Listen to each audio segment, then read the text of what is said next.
নারীদের সম্মান দিয়েছে ইসলাম। সমান অধিকারের নামে যারা স্লোগান দিয়েছে এরা নারীর সম্মান দিতে পারে নাই, বরং নারীদের করেছে অপমান। আল্লাহ নারীর মর্যাদা পুরুষের সমান দিছে না বেশি? যারা সমান করতে চায় এরা নারীর দুশ্মন, এরা নারীর দুশ্মন। আল্লাহ দিছেন বেশি, তুমি সমান করবা কেন? কারণ নারী সৃষ্টিগতভাবেই দুর্বল, মেধার ক্ষেত্রেও নারীরা দুর্বল। এরপরে পুরুষের থেকে নারী কষ্ট করে বেশি। বাচ্চা গর্ভে না এই কষ্ট, পুরুষ যদি আজীবন রড আর সিমেন্ট ফ্যাক্টরিতে কাজ করে কোনোদিন নারীর এই কষ্টের সমান হবে না। আম্মা জান আমাকে গর্ভে নিয়ে যে কষ্ট করেছেন, এই কষ্টের ভাগ কোনো পুরুষ কিয়ামত পর্যন্ত নিতে পারবে? পারবে না। কত রাত আম্মা জান ঘুমাতে পারেন নাই, কত খানার প্লেট সামনে নিয়ে খানা খেতে পারেন নাই আমার কারণে। মা পেটে ব্যথা, বুকে ব্যথা, এই ব্যথার ঋণ কেমনে আদায় করবি রে যুবক? ওই মাকে যারা কষ্ট এখনো দাও, ওই মায়ের চোখের পানি এখনো যারা ফেলাও, ওই মায়ের কাছে সময় থাকতে গিয়া ক্ষমা চা, বেয়াদবি করিস না। ওই মায়ের অবদান তোর জীবনটা কোরবান করে দিলেও হবে না রে যুবক।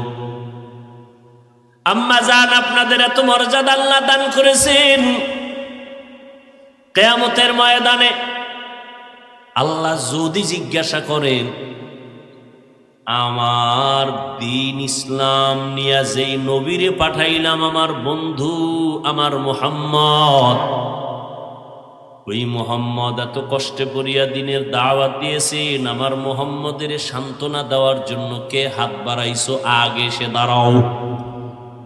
আমি কোটি কোটি মানুষের সামনে আজকে তার হাতে পুরস্কার দিব, কোটি কোটি মানুষের সামনে। একটা পুরুষ দাঁড়াতে পারবে না, সক্ষম হবে না, শক্তি হবে না। একজন নারী দাঁড়ায় বলবেন ও আল্লাহ, তোমার বন্ধু মুহাম্মদের বিপদ কালে আমি নারী হাত বাড়াইয়া তোমার বন্ধুরে সান্ত্বনা দিয়া কালেমা পড়েছি, আমি খাদিজা। এরে আম্মা জানেরা আপনাদের এত দাম, এত মর্যাদা।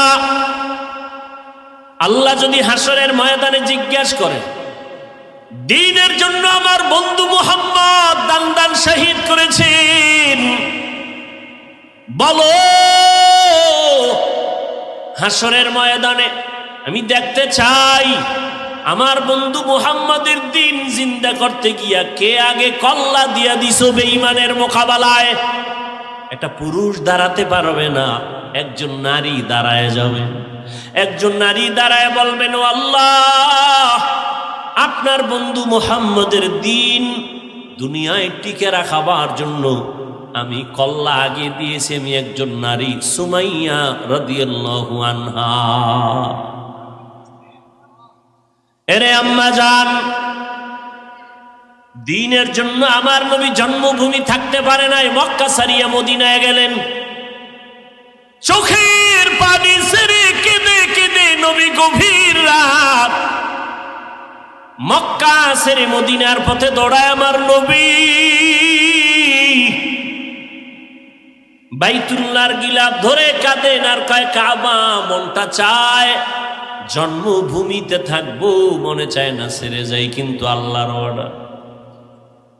আমার বংশের বেঈমানেরা থাকতে দেয় নাই, আমি বিদায় নিয়ে যাইতেছি। দ্বীনের জন্য হিজরত করার ফজিলত অনেক বেশি, অনেক বেশি, অনেক বেশি। এজন্য আল্লাহ যদি কিয়ামতের দিন জিজ্ঞাসা করেন আমার দ্বীনের জন্য মুহাম্মদ হিজরত করেছে, আবু বকর হিজরত করেছে, বলো প্রথম হিজরত কে করছো? হাতটা দেখাও। কোটি মানুষের সামনে আমি আল্লাহ কিয়ামতে আজকে পুরস্কার দিব। একজন পুরুষ দাঁড়াতে পারবে না, একটা নারী দাঁড়াবে। সুবহানাল্লাহ। না একজন নারী দাঁড়ায় বলবেন হে আল্লাহ, তোমার বন্ধু মুহাম্মদের দ্বীন ইসলামের ঝান্ডা উঁচু রাখার জন্য আমি আমার জন্মভূমি ত্যাগ করে হিজরত করেছি, একমাত্র প্রথম হিজরত করনেওয়ালা আমি একজন নারী, রুকাইয়া রাদিয়াল্লাহু আনহা, আমি মুহাম্মদের কন্যা। আরসালাহু বিল হাক্কি বাশীরাও ওয়া নাযীরা ওয়া দাঈয়ান ইলাল্লাহি বিইذনিহি ওয়া সিরাজাম মুনীরা। اللهم صل على محمد النبي الأمي وعلى آله وسلم تسليما. وبعد فأعوذ بالله من الشيطان الرجيم. وبعد فأعوذ بالله من الشيطان الرجيم. بسم الله الرحمن الرحيم. يا أيها الذين آمنوا اتقوا الله وكونوا مع الصادقين. سبحانك لا علم لنا إلا ما علمتنا إنك أنت العليم الحكيم.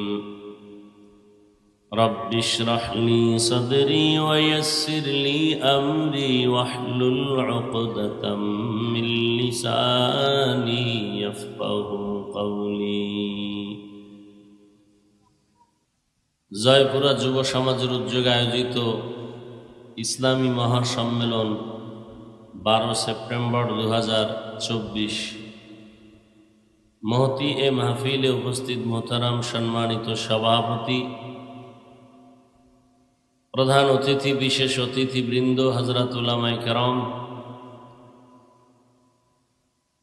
বিভিন্ন এলাকা থেকে আগত আল্লাহ পাকের আশিকিন, জাকিরিন, শাকিরিন, মুহিব্বিন, মুরব্বিয়ান এজাম, কলিজার টুকরা আমার সমবয়সী যুবক বন্ধুগণ, স্নেহের ছোট ভাই, পর্দার আড়ালে মা বোনেরা, আল্লাহ পাক রব্বুল আলামিনের দরবারে শুকর যে আল্লাহ পাক আমাদেরকে সুস্থ রেখেছেন, হায়াতে বাঁচায় রেখেছেন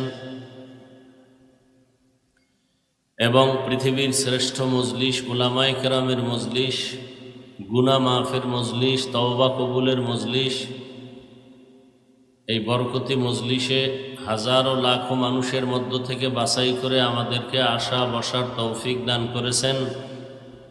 নেয়ামতের শুকর আদায়ার্থে মহব্বতে ইমানের আওয়াজকে উঁচু করে পড়ি আলহামদুলিল্লাহ। উলামায়ে হযরত আলোচনা করেছেন, আমি সংক্ষিপ্ত কিছু কথা বলে বিদায় নিব। আর এই ক্ষেত্রে আমি কোরআনে হাকিমের এক আয়াতে কারিমা, নবীজির একটি হাদিস পড়েছি। ইখলাস ও রুহানিয়তের সমন্বয়ে, সহি নিয়তে, সহি তরিকায়, সহি কিছু কথা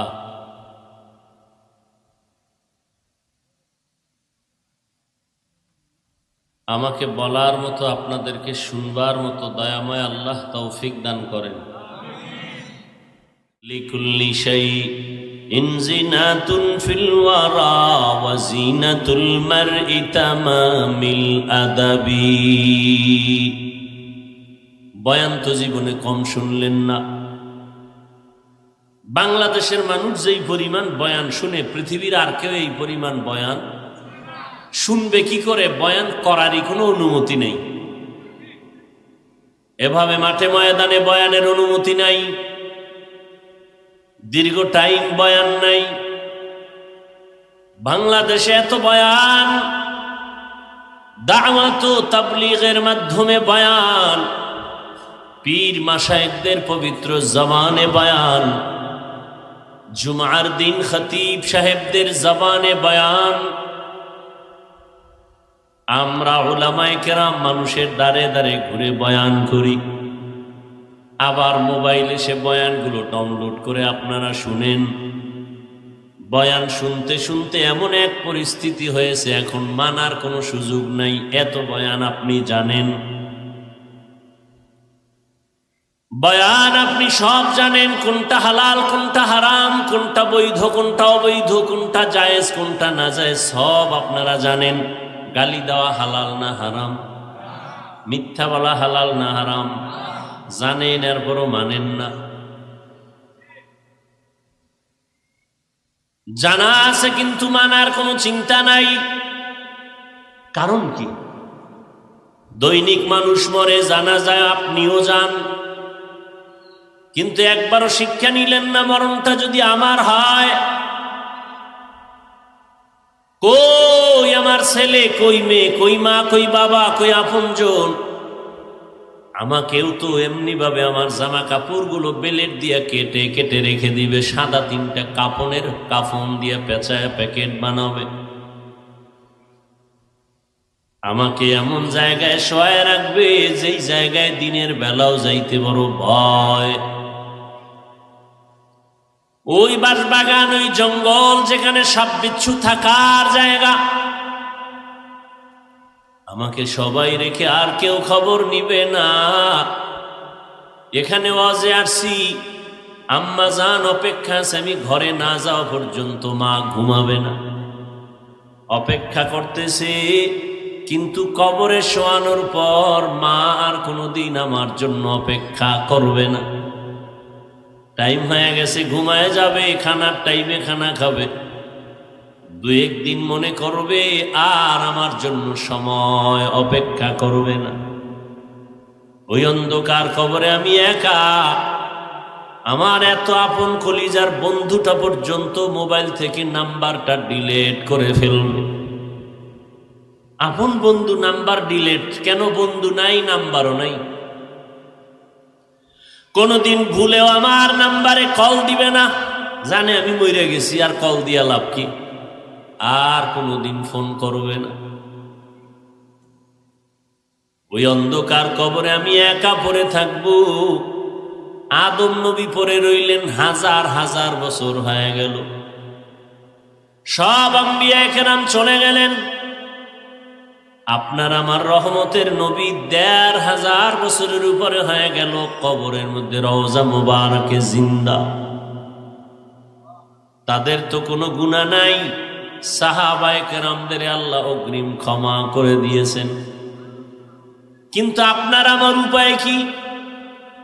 আমার চারদিকে শুধু গুনার গুনাহ, একটা নেক আমল নাই। টুকটাক যে আমল করছি সেই আমলের মধ্যেও ভেজাল আর ভেজাল। একা একা যখন নামাজ পড়ি, 10 রাকাত নামাজে আবার 1 মিনিট লাগে না। মানুষের সামনে যখন আমি নামাজে দাঁড়াই, আমার 4 রাকাত নামাজ 3 মিনিটেও শেষ হয় না।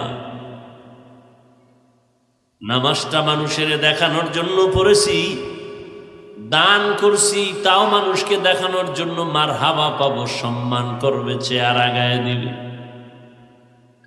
বাইতুল্লাহ হজ কইরে আসছি, মানুষ আমারে আলহাজ না বললে মনে কষ্ট লাগে, মানুষের জানান দেওয়ার জন্য আমি হজ করেছি।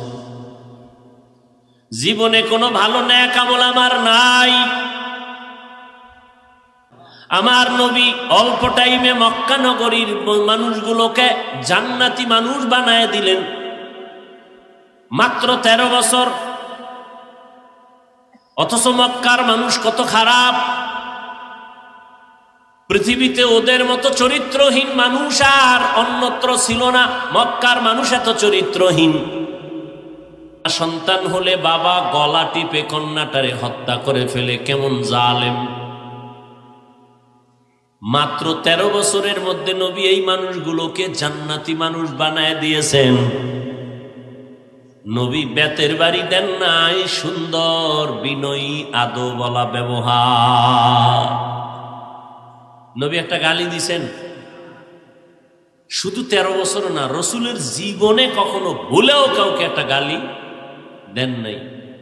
হাজারো গালি নবীকে দিয়েছে, নবী একটা গালির জবাবও দেন না। আমাদের নবী কেমন আর আমরা তার উম্মত কেমন? নবীজি কোনোদিন চোখ গরম করে কারো দিকে তাকান নাই। কেমন নবী! এই নবীর জন্য আসমান পাগল, জমিন পাগল, গর্তের পিপিলিকা পর্যন্ত পাগল, জঙ্গলের প্রাণীরা নবীর জন্য আশেক, গর্তের সাপ নবীর আশেক। এমনেই না, নবীর মেজাজ বড় ঠান্ডা,